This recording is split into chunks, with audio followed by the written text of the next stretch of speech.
बच्चों हम 12वीं कक्षा गणित की पाठ्य पुस्तिका का अध्याय 4 सारणिक पढ़ रहे हैं, जिसके अंतर्गत हम प्रश्नमाला 4.3 के प्रश्नों को यहाँ पर हल करेंगे। तो देखिए हमारा पहला प्रश्न क्या कहता है बच्चों। पहला प्रश्न कहता है निम्नलिखित प्रत्येक में दिए गए शीर्ष बिंदुओं वाले त्रिभुजों का क्षेत्रफल ज्ञात कीजिए।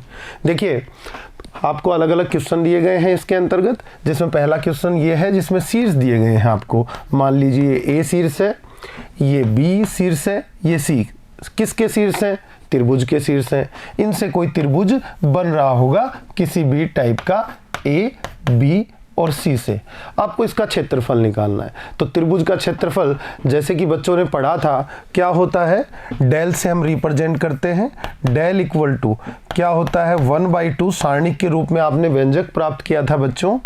x1 y1 पहला बिंदु, x2 y2 दूसरा बिंदु और x3 y3 आपका यहाँ पर ये स्तंभ में आपने एक एक एक ले लिए। तो ये सारणिक का मान 1/2 से जब गुणा होता है तो त्रिभुज का क्षेत्रफल आपको प्रदान करता है बच्चों। ये आप पहले सीख चुके हैं। चलिए हम इसको अप्लाई कर देते हैं।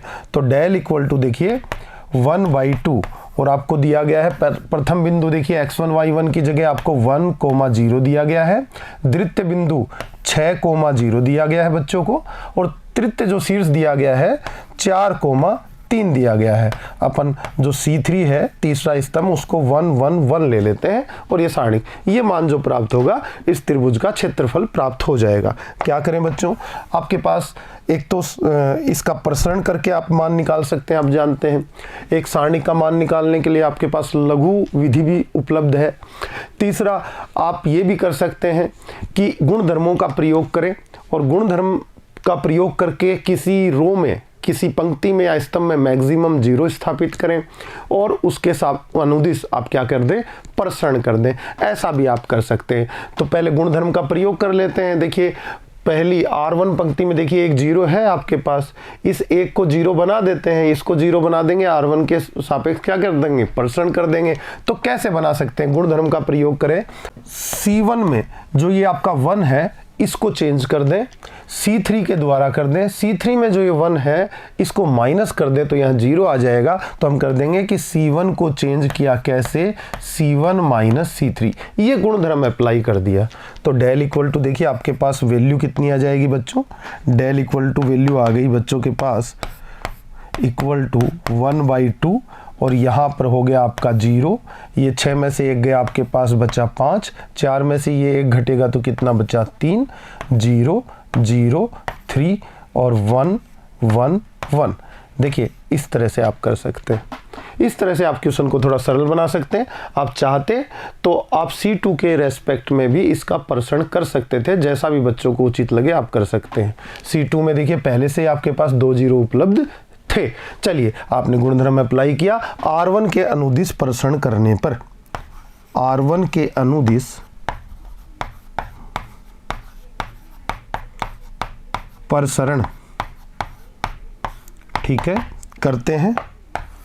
R1 के अनुदिश प्रसरण किया तो डेल इक्वल टू देखिए 1/2 आपका पहले से बाहर में है। आपने इसका चिन्ह क्या होता है, पॉजिटिव, फिर नेगेटिव, फिर पॉजिटिव। तो 1 का पॉजिटिव चिन्ह गुणा में इसका उपसारणिक पंक्ति और स्तंभ को छोड़ा तो 5 0 3 3। आप देखेंगे बच्चों वैल्यू 1/2 बाहर में रहेगी। 5 को 3 से गुणा करेंगे 15 आएगा और 15 माइनस 3 इंटू 0 मतलब 0। तो 15 माइनस 0 तो बराबर 15/2 वर्ग इकाई आपका क्या हो जाता है, इसका क्षेत्रफल आ जाता है। अगर माइनस का क्षेत्रफल आ जाता तो हम निरपेक्ष मान लेते, मापांक लगाकर उसको पॉजिटिव करके हम धनात्मक ही बताते क्षेत्रफल को। तो इस तरह से बच्चे इस क्वेश्चन को कर सकते हैं। अगला क्वेश्चन देखिएगा, कुछ शीर्ष इसमें दिए गए हैं 2,7 1,1 10,8 3 शीर्ष हैं। वही अप्लाई करते हैं। डेल यानी त्रिभुज का क्षेत्रफल आपका 1/2 सारणिक लिखेंगे 2,7 से फिर 1,1 फिर 10,8 तीनों बिंदु स्थापित कर दिए। जो तीसरा स्तंभ है 1 1 1 से डिनोट कर दिया। देख रहे हैं बच्चे, इस 2 को और इस 7 को 0 बना दें और R1 के अनुदिश क्या कर दें, प्रसरण कर दें। तो कैसे बना सकते हैं, 2 ऑपरेशन एक साथ लगा देता हूं। 2 को 0 बनाने के लिए C1 में है, C1 को चेंज किया, C1 में से क्या घटाया, 2 से गुणा करके C3 को घटाया बच्चों ने। उसके बाद आपने C2 को भी चेंज कर दिया और C2 को कैसे चेंज किया, C2 में से क्या घटाएंगे, C2 में से 7 से गुणा करके C3 को घटा देंगे, तो -7 इंटू C3। ऐसा करने से ये 2 और 7 आपके 0 हो जाएंगे और R1 के अनुदिश क्या कर देंगे, अपन प्रसरण कर देंगे। तो देखिए आगे क्वेश्चन को बढ़ाते हैं। डेल इक्वल टू 1/2 बाहर में है, अंदर में ऑपरेशन लगा रहे हैं, 2 से गुणा करके घटा रहे हैं तो 0, 1 को 2 से गुणा करके घटाया -1, 2 से गुणा किया या 2 और घटाया तो क्या आ गया 8। इसी प्रकार 7 में से 7 गया तो ये आपका 0 और 1 को 7 से गुणा करके घटाया तो 1 - 7 कितना बचा आपका -6 यहाँ पर बचा। 7 से गुणा करके 8 में से घटाओगे तो कितना बचेगा आपका 1 बच जाएगा, 1 1 1, ये आपका हो गया। अब R1 के अनुदिश बच्चे प्रसरण कर देने वाले हैं। देखिए करिएगा प्रसरण, कितना मिलता है बच्चों को, डेल इक्वल टू, देखिए 1/2 पहले से बाहर है, 1 का चिन्ह पॉजिटिव जैसा कि बच्चे जानते हैं, उपसारणिक से गुना करना है, मतलब कि पंक्ति और स्तंभ को छोड़ना है, यानी कि -1 -6 8 और 1 आपका हो जाने वाला है। आगे 1/2 बाहर में है, इसको ऑपरेशन करेंगे तो देखिए 1 इंटू -1 और 8 को 6 से करेंगे तो कितने हो जाएंगे, -46 हो जाएंगे आपके, ठीक है। अब -1 -46 -47 इक्वल टू -47/2, लेकिन ये क्या ले लेंगे, इसका निरपेक्ष मान लेंगे, यानी कि इसके ऊपर मापांक का साइन लगा देंगे, धनात्मक कर देंगे, तो बच्चे कहेंगे डेल इक्वल टू आपका आ जाएगा 47/2 वर्ग इकाई, क्या क्षेत्रफल को वर्ग इकाई स्क्वायर यूनिट के रूप में रिप्रेजेंट करते हैं। बच्चे भली भांति इस बात से परिचित होंगे। तो इस तरह से आपका ये डेल की वैल्यू निकाल सकते हैं। अगला देखिएगा, कुछ बिंदु दिए हुए हैं, डेल इक्वल टू, देखिए बिंदु रखते हैं सारणिक में, 1/2 बाहर गुणा x1 y1 मतलब -2 -3 और 3, 2 फिर -1 -8, तीसरा स्तंभ 1 1 1, ये आपका सारणिक बन गया। अब इस 1 से हम इन -2 को और -3 को 0 बना देंगे और R1 के अनुदिश प्रसरण कर देंगे जैसा कि पीछे किया था। तो बच्चे देखिए क्या करेंगे, C1 को चेंज किया, C1 में प्लस किया, 2 इंटू C3 हो गया आपका 0, ये ठीक है। उसके बाद C2 का ये -3 को 0 बनाना है तो C2 को चेंज किया, C2 में प्लस किया 3 इंटू C3, तो ऐसा करने से आपका -3 भी क्या हो जाएगा, 0 हो जाएगा। गुणधर्म लागू करके आगे बढ़ते हैं। डेल इक्वल टू कितना आया बच्चों का, 1/2। सारणिक में मान देखिएगा, आपने 2 से गुणा किया और जोड़ दिया तो 0 हो गया, 2 से गुणा किया 3 में जोड़ा 5 हो गया, 2 से गुणा किया -1 + 2 कितना हो जाएगा, +1। फिर उसके बाद 2 से गुणा किया -3 से गुणा किया और -3 में जोड़ा तो 0 हो गया बच्चों, और 3 से गुणा कर 2 में जोड़ा तो कितना बन गया बच्चों का, 5 बन गया, और 3 से गुणा करके जोड़ा तो यहाँ पर 3 और -8 कितने बन गए, -5 बन गए बच्चों। ये आपका 1 1 और 1 आ गया। R1 के अनुदिश प्रसरण लिख देते हैं। R1 के अनुदिश प्रसरण, ठीक है, R1 के अनुदिश प्रसरण करते हैं बच्चे। तो देखिएगा कितना आएगा, डेल इक्वल टू 1/2 पहले से बाहर रखा हुआ है, 1 आपका एलिमेंट है, उपसारणिक गुणा करेंगे, 1 का चिन्ह क्या आएगा, पॉजिटिव, आप देख सकते हैं, प्लस माइनस प्लस इस तरह से अल्टरनेट में, या उसकी पंक्ति या स्तंभ की बात करें तो पंक्ति पहली है, स्तंभ तीसरा है, 1 और 3 कितने होते हैं, 4, सम संख्या बनती है तो -1 के ऊपर पावर जो है सम संख्या आएगी तो पॉजिटिव साइन हो जाता है, ठीक है। कितना आया, 5 5 1 -5, बच्चे देख पा रहे होंगे, 1/2 बाहर है, -5 से 5 गुणा होगा, -25 बन जाने वाला है, 5 को 1 से गुणा करेंगे तो -5 बन जाने वाला है, और -25 और -5 कितने बन जाएंगे बच्चों के, -30 और अपॉन में 2। आप जानते हैं निरपेक्ष मान लेना है, तो डेल इक्वल टू कितना हो जाएगा 15 वर्ग इकाई।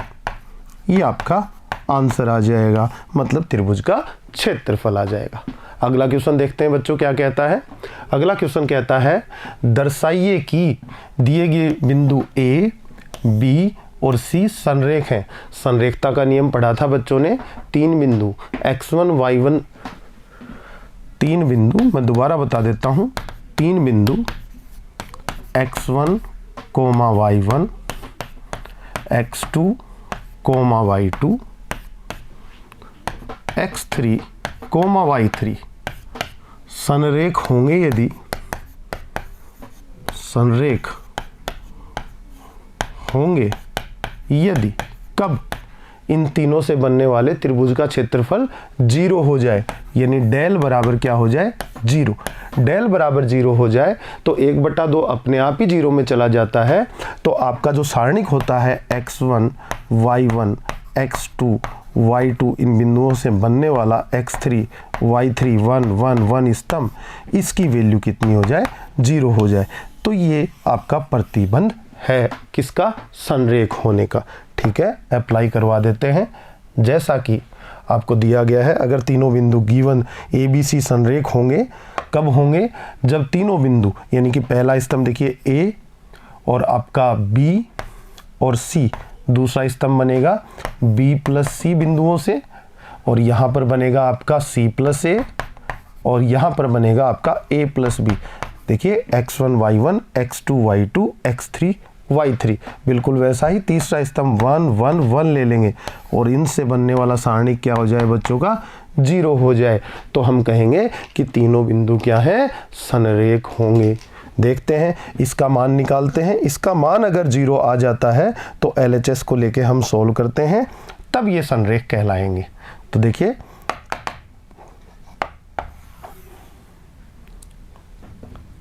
तो इस सारणिक का मान निकालना है हमें, इसको मैं डेल बोल देता हूं बच्चों। मैंने इसको मान लिया डेल। डेल का मान अगर 0 आ जाता है तो दिए गए तीनों बिंदु संरेख हम कह देंगे। ठीक है, कैसे गुणधर्मों का प्रयोग करते हैं। देखिए गुणधर्मों का प्रयोग करने, अगर मैं C2 को C1 में जोड़ दूं तो कुछ कॉमन आने की संभावना बनती है। देखिए B प्लस सी यहाँ है, A B प्लस हो जाए तो A plus B plus C, और B में C plus A B plus हो जाए तो A plus B plus C. तो प्रथम C1 में से A plus B plus C common आने की संभावना बनती है। तो बच्चे कह देंगे कि C1 को चेंज कर दें और C1 में क्या जोड़ दें C2। क्यों? क्योंकि हमें उभयनिष्ठ मिल जाएगा। गुणधर्मों का प्रयोग करके हम ऐसा कुछ करते हैं कि हमें उभयनिष्ठ मिले, ताकि सारणिक के अंदर की वैल्यूज़ कम होती जाए और मैक्सिमम 0 प्राप्त हो जाए, जिससे हम सारणिक का मान प्राप्त कर सकें। तो बच्चे यहाँ पर डेल इक्वल टू देखिएगा कितना कर देंगे, डेल इक्वल टू आपका आ जाएगा क्या, यहाँ से a plus B plus C, यहाँ पर a plus B plus C हो जाएगा और a plus B plus C हो जाएगा। द्वितीय स्तंभ कितना बनेगा, b plus C, c plus a और a प्लस b, ये वैसा ही रहेगा। और 1 1 1 तृतीय स्तंभ सारणिक का आपका बना रहेगा।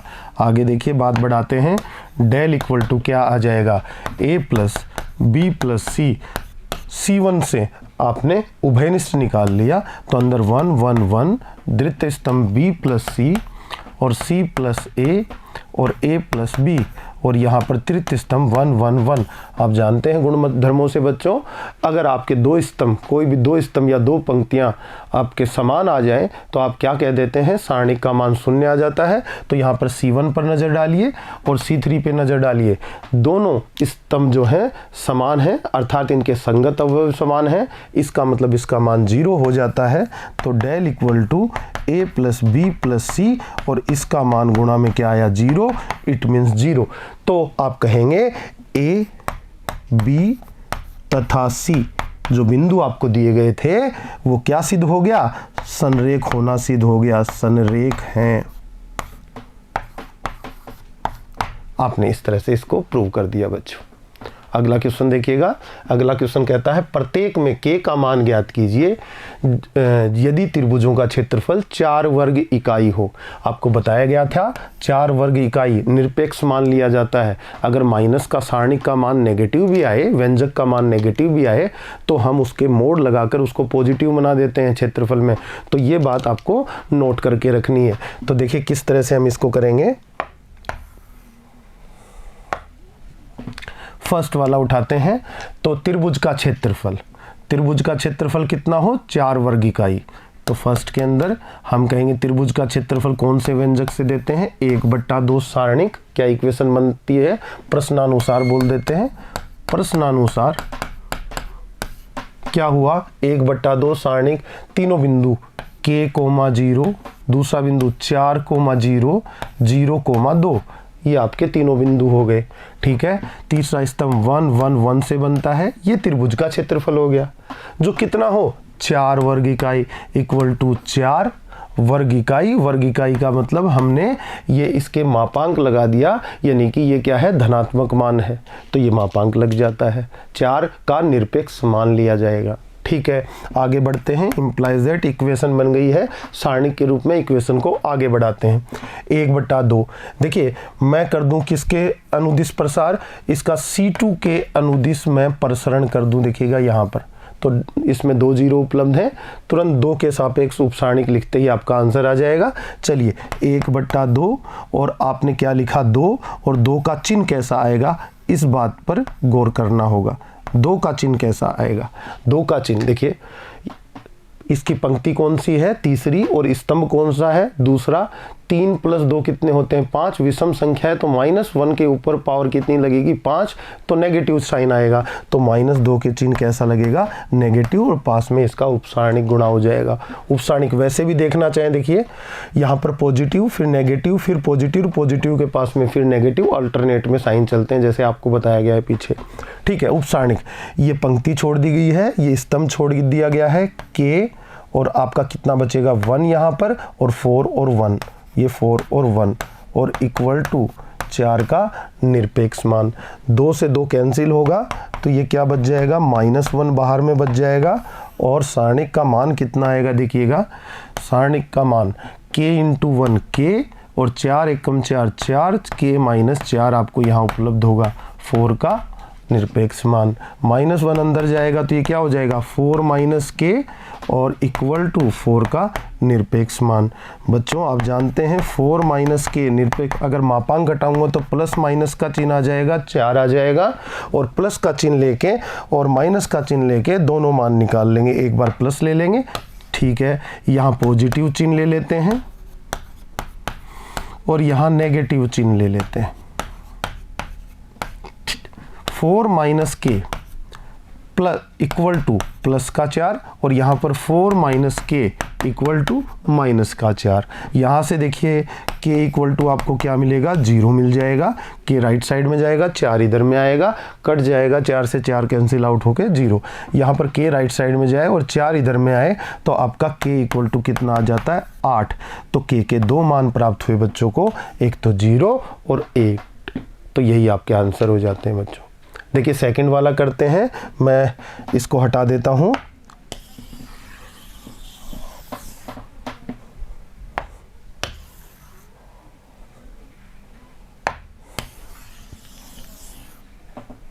तो इसी तरह सेकंड वाला क्वेश्चन करेंगे बच्चे।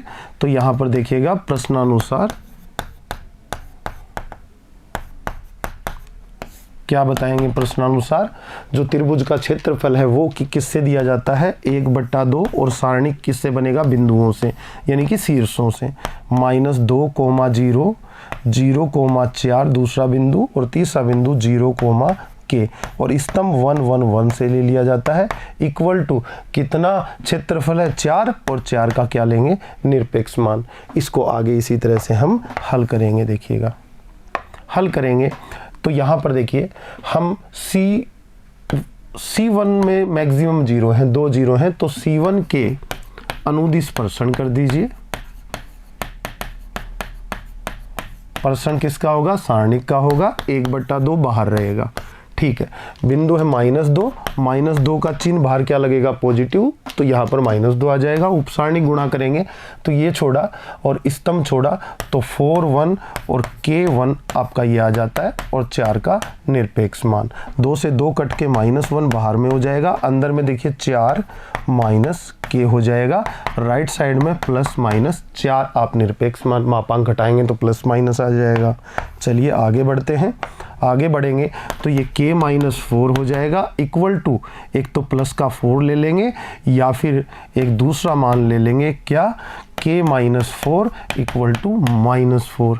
यहाँ से कितना आएगा, k इक्वल टू आपका कितना आ जाएगा, 8 आ जाएगा, और या फिर k इक्वल टू यहाँ से कितना आ जाएगा, -4 उधर में जाएगा प्लस का, तो k इक्वल टू 0। तो देखिए k के 2 मान प्राप्त हुए, k इक्वल टू 8 और k इक्वल टू 0। अगले प्रश्न पर चलते हैं बच्चों।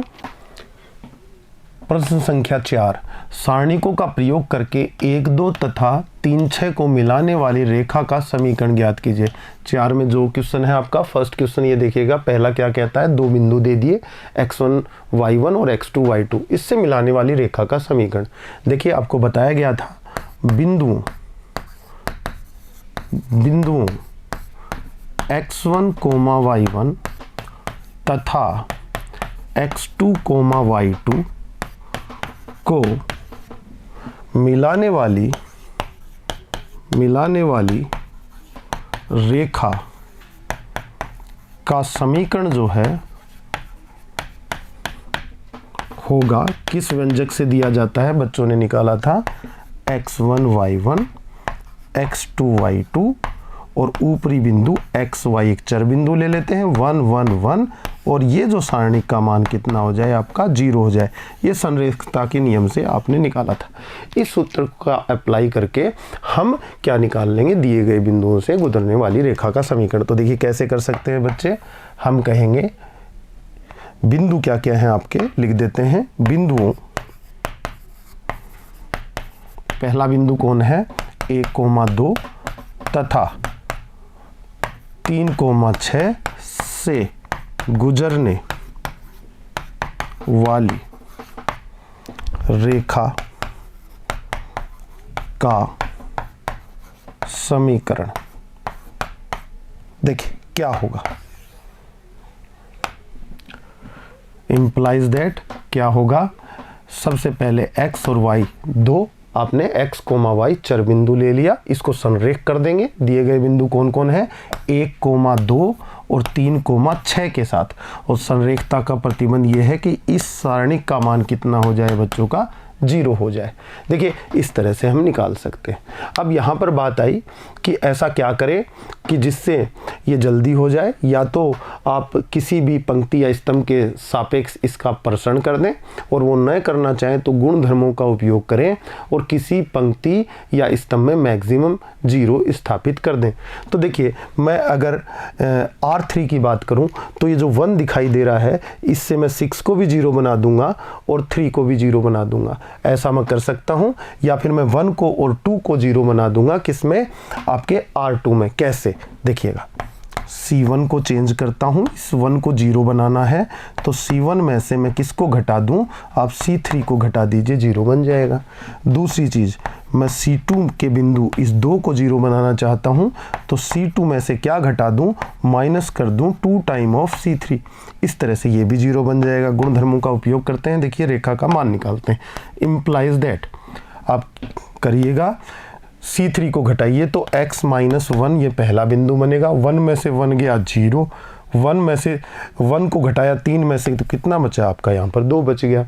अब ये 2 से गुणा करके घटाना है, तो 1 को 2 से गुणा करके y में से घटाया तो y - 2 हो गया, यहाँ से 2 - 2 कितना हो गया, 0 हो गया, यहाँ से 6 - 2 कितना हो गया आपका, 4 हो गया, और ये 1 1 1 हो गया, इक्वल टू 0।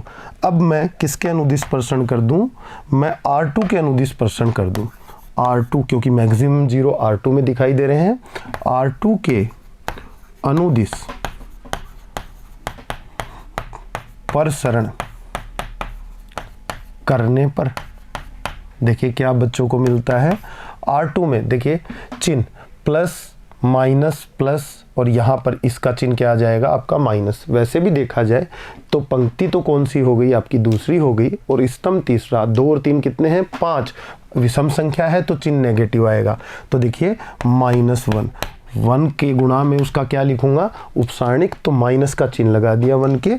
उपसारणिक लिखूंगा, उपसारणिक, ये आपने छोड़ दिया पंक्ति को और ये स्तंभ छोड़ दिया, बचा क्या, x - 1 y - 2, 2 और 4 से बना ये सारणिक ही उपसारणिक हो जाएगा किसका, 1 का, इक्वल टू 0।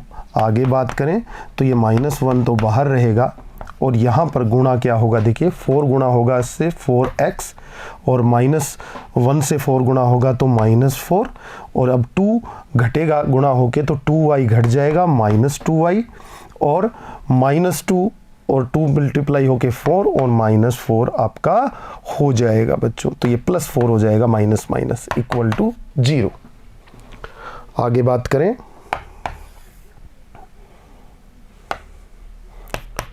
-1 0 में भाग देना चाहें दे दें, कोई फर्क नहीं पड़ेगा। ये बन जाएगा 4x - 2y, और 4 से 4 कट के 0। 2 से भी भाग दे दें तो ये 2x - y equal to 0। It means अब y इक्वल टू कितना आ गया, 2x। तो ये आपकी रेखा बनी, y इक्वल टू 2x जो आया वो रेखा का समीकरण आया। y रेखा का व्यापक मान देखें तो y equal to mx plus c से हम जनरली रिप्रेजेंट करते हैं। ये c जो लंबाई है y एक्स पर अंतःखंड काटती है, और m जो होती है प्रवणता होती है रेखा की। तो रेखा का ढाल जो कितना है, 2 है, c का मान कितना है, 0, इसलिए मूल बिंदु से गुजरने वाली रेखा है जिसका ढाल कितना है, 2 है। इस तरह की रेखा आपको ये प्राप्त होती है। अगला क्वेश्चन देखिएगा, सारणिकों का प्रयोग करके 3-1 और 9-3 से को मिलाने वाली रेखा का समीकरण ज्ञात कीजिए। तो हम कहें कि बिंदुओं 3-1 तथा 9-3 से गुजरने वाली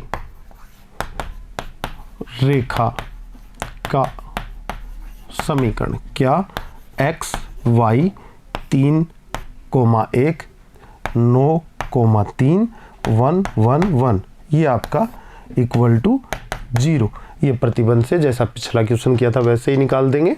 देखिएगा अब पहली R1 के सापेक्ष, पहले हमने गुणधर्मों का प्रयोग करके किया था, अब डायरेक्ट करने की कोशिश करते हैं। R1 के सापेक्ष क्या कर देते हैं, प्रसरण कर देते हैं। तो आप कहेंगे R1 के अनुदिश प्रसरण करने पर, देखिए कैसे करेंगे प्रसरण बच्चे। पहला बिंदु क्या है, x का उपसारणिक, देखिए उपसारणिक इसका गुणा करते हैं, इसका स्तंभ छोड़ा, इसकी पंक्ति छोड़ी, 1 एकम 1 3 एकम 3, 1 - 3, ये 1 - 3 आपका आ जाएगा, ठीक है। फिर दूसरा बिंदु y का चिन्ह कैसा आएगा, नेगेटिव, और इसका उपसारणिक यहाँ पर गुणा करेंगे। उपसारणिक, ये स्तंभ छोड़ दिया बच्चों ने, ये पंक्ति छोड़ दी, 3 एकम 3, 3 - 9 आपका यहाँ पर आ जाएगा, है ना। 3 को गुणा 1 से किया, 9 को गुणा 1 से किया, तो 3 - 9 आपका बन गया। फिर आपका प्लस का 1, और 1 का उपसारणिक, देखिए ये स्तंभ और ये पंक्ति छोड़ने के बाद 3 - 3 9, 9 - 9, यानी कि 9 - 9 यानी कि 0, और सामने है आपका 0। इम्प्लाइज दैट यहाँ पर कितना आ गया, -2x आ गया, और यहाँ पर कितना आ जाएगा, -6 और +6, 6y बन जाएगा इक्वल टू 0। -2 से अगर समीकरण को भाग दे दें, -2 से भाग दे दें तो कितना हो जाएगा आपका, यहाँ पर x हो जाएगा, और -2 से यहाँ भाग दिया तो यहाँ -3y हो गया इक्वल टू 0 हो गया। तो ये आपका समीकरण प्राप्त हुआ। और अच्छा लिखना चाहें 3y इक्वल टू x आप बोल सकते हैं। प्रवणता देखना चाहें y इक्वल टू 1/3x, इस तरह से रिप्रेजेंट कर दें। मूल बिंदु से गुजरने वाली रेखा है, x का गुणांक ढाल कहलाएगा, यानी कि इसका ढाल कितना है बच्चों, 1/3 है। तो इस तरह से आप इस रेखा का समीकरण प्राप्त कर सकते हैं। अगला क्वेश्चन देखेंगे, क्वेश्चन नंबर 5। यदि शीर्ष 2 - 6 5 4 और k 4 वाले त्रिभुज का क्षेत्रफल 35 वर्ग इकाई हो तो k का मान ज्ञात करें। आप जानते हैं त्रिभुज का क्षेत्रफल किससे दिया जाता है बच्चों? त्रिभुज का क्षेत्रफल 1/2 और सारणिक बिंदुओं से बनाया जाता है। 2 - 6 पहला बिंदु, 5,4 दूसरा बिंदु, k,4 तीसरा बिंदु, 1 1 1 तीसरा स्तंभ और इक्वल टू कितना? 35 वर्ग इकाई। तो 35 का निरपेक्ष मान ले लिया जाएगा बच्चों, यानी कि मापांक घटेगा तो प्लस माइनस आ जाएगा। Implies that 1/2। अच्छा, पहले हम R1 कुछ गुणधर्म अप्लाई कर देते हैं बच्चों। गुणधर्म में अप्लाई करना चाहें तो 2 को और -6 को हम 0 बना देते हैं। कैसे बनाएंगे देखिएगा, आप ऐसा करिए, C1 को चेंज कर दीजिए C1 - 2C3 ऐसा करके, और आप C2 को भी चेंज कर दीजिए। कैसे? C2 में ऐड कर दीजिए, प्लस कर दीजिए 6 से गुणा करके C3 को, तो ये दोनों अवयव 0 हो जाएंगे और R1 के अनुदिश प्रश्न कर देंगे। ठीक है, तो देखिएगा यहाँ पर 1/2 बाहर में है, अंदर में क्या घटित होगा? 2 से गुणा करके घटाएंगे तो 2 में से 2 जाएगा 0, 5 में से 2 जाएगा आपका कितना हो जाएगा? 3 हो जाएगा, और k-2 यहाँ पर तीसरा पॉइंट बच जाएगा। 6 से गुणा कर जोड़ेंगे तो 6 से गुणा करके जोड़ेंगे तो ये आपका 0 हो जाएगा, और 6 और 4 यहाँ पर 10 हो जाएगा, और ये यहाँ पर भी 10 हो जाएगा। 1 1 1 इक्वल टू कितना? 35 का निरपेक्ष मान। आगे बात को बढ़ाएं तो देखिएगा क्या आएगा। इम्प्लाइज दैट आपका 1/2 है, प्रश्न कर देते हैं। 1/2 प्रश्न किसके सापेक्ष? R1 के अनुदिश। R1 में 1, बाकी 2 अवयव तो 0 है, 1 ही है, इसका चिन्ह पॉजिटिव है तो 1, और इसका उपसारणिक देखिए क्या बना? 3 10 k-2 और आपका 10, सामने क्या आया? ±35, जैसे ही आपने मापांक घटाया। आगे देखते हैं, ये आपका 1/2 हो जाता है। इसकी वैल्यू कितनी हो जाती है देखिएगा? 10 × 30 हो जाएगी। ये घटाते जाएंगे तो माइनस का 10k हो जाएगा, और ये 20 क्या हो जाएगा? प्लस का हो जाएगा, प्लस का 20। इस तरह से ये गुणा करके घटा देंगे, ये इधर वाला मल्टीप्लिकेशन इक्वल टू ±35। आगे बढ़ते हैं बच्चों, आपका बना देखिएगा 1/2 बाहर में है, 30 और 20 कितने बने? 50, और 50 - 10k आपका बन गया अंदर, इक्वल टू ±35। 2 से डिवाइड कर दें तो ये 25 हो जाएगा, और ये कितना हो जाएगा? -5k, और इक्वल टू ±35। यहाँ पर 2 इक्वेशंस आपको मिलती हुई दिखाई दे रही हैं। एक बार प्लस ले लेंगे, एक बार माइनस, 2 जगह बांट देता हूँ। एक बार पॉजिटिव साइन और एक बार इसमें ले लेते हैं नेगेटिव साइन। जो दोनों मान आएंगे वही आपके आंसर हो जाएंगे। चलिए पॉजिटिव लीजिए, 25 - 5k इक्वल टू 35। दूसरे केस में 25 - 5k इक्वल टू -35। यहाँ से आप देखते हैं बच्चों 5k इक्वल टू कितना आ जाता है? 25 - 35। इधर में जाके माइनस हो जाएगा। यहाँ पर 5k इक्वल टू कितना आ जाता है? राइट साइड में गया, इधर से 35 + 25। यहाँ पर आपका कितना हो जाएगा देखिएगा, यहाँ पर -10 होगा और 5 का भाग लगेगा, k इक्वल टू -2 आपका आंसर आ जाएगा, k का मान। यहाँ पर देखिएगा 25 और 35 जुड़ के 60, और 60 में भाग लगेगा 5 का, तो k इक्वल टू आपके पास आ जाएगा 12। तो k के 2 मान प्राप्त हुए, एक तो -2, एक आपका प्लस का 12। तो आप देख लेते हैं कौन से ऑप्शन में आपके राइट आंसर हैं, -2 और 12। -2 और 12 जो आपके आंसर दिए गए हैं वो डी ऑप्शन में है, तो डी ऑप्शन आपका राइट ऑप्शन है। तो बच्चों आपने देखो आज प्रश्नमाला 4.3 के सभी प्रश्नों को हल कर लिया है। आज के लिए इतना ही, अगले भाग में फिर मिलते हैं। धन्यवाद।